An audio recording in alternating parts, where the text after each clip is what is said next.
আজি যোৰহাট চৰকাৰী উচ্চতৰ বহুমুখী বালিকা বিদ্যালয়ত ছাত্ৰীসকলৰ মাজত সাধাৰণ নিৰ্বাচন অনুষ্ঠিত কৰা হয়।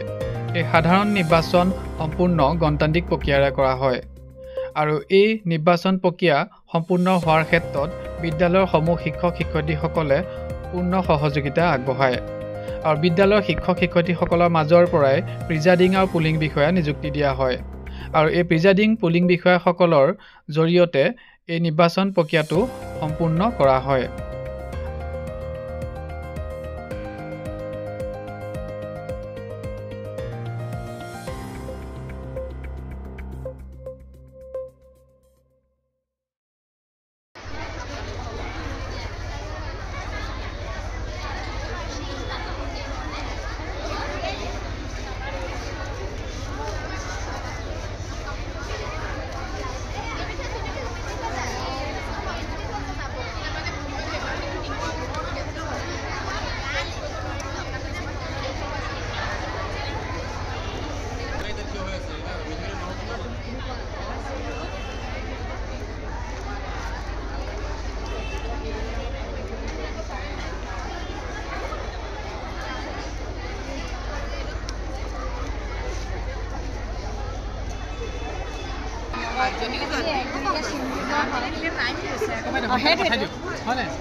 চাৰে 10 বজাত আৰম্ভ হৈছে আৰু 1 বজালৈকেহে চলিব।